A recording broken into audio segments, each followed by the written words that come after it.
Welcome to the 5-Star Flex. I'm your host, Phillip Dukes, aka Dukes D Scoop. Check me out on Twitter and Instagram at Dukes D Scoop, and make sure you hit the like and subscribe button to On 3 Recruits. I've got my man, the GOAT of college football recruiting, Mr. Steve Wiltfong. Steve, what's going on, big dog? Man, Dukes, thanks for having me on. Always fun doing your show.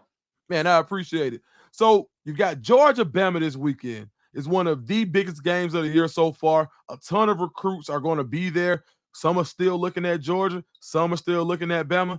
Of the guys that'll be there that you know of, who are some guys that are going to be targets for both of those schools?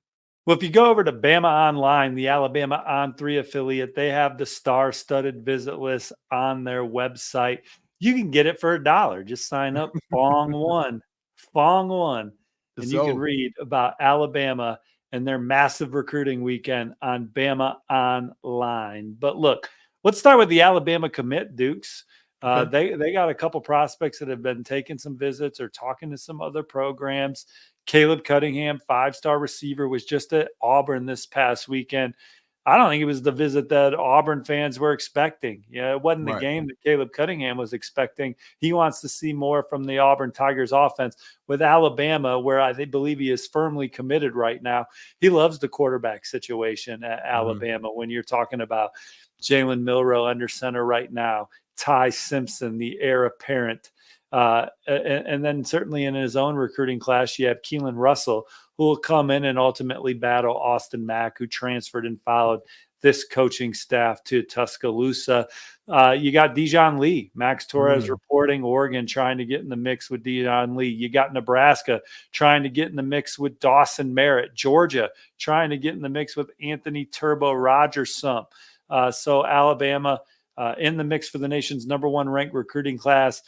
Sitting at number 2 in the standings right now. Most of those guys will be back. Then you look at the uncommitted guys or the guys committed elsewhere that are expected. 5-star defensive lineman Justice Terry. He is considered a heavy Georgia lean right now.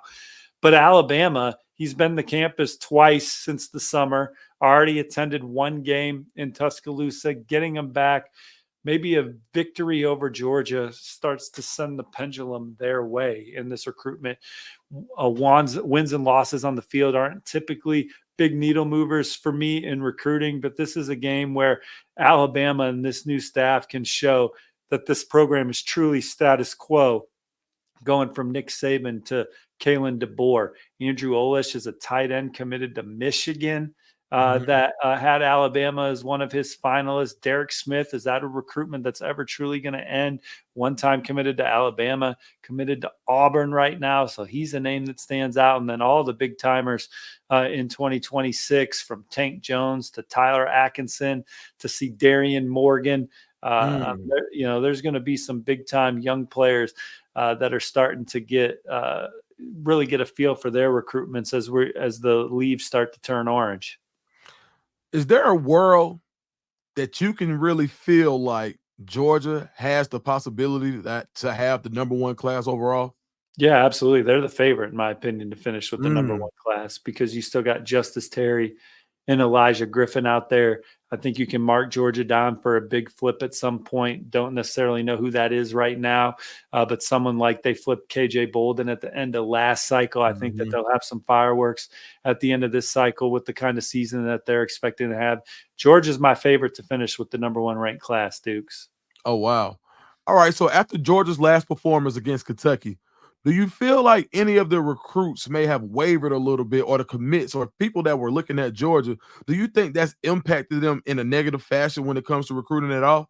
No, not at all. Wins are hard to come by. I think football players know that. And Georgia went on the road at night and got an SEC victory. And that was a Kentucky team that had a bitter taste in their mouth, getting smoked by South Carolina the weekend before. They wanted to bounce back and play well.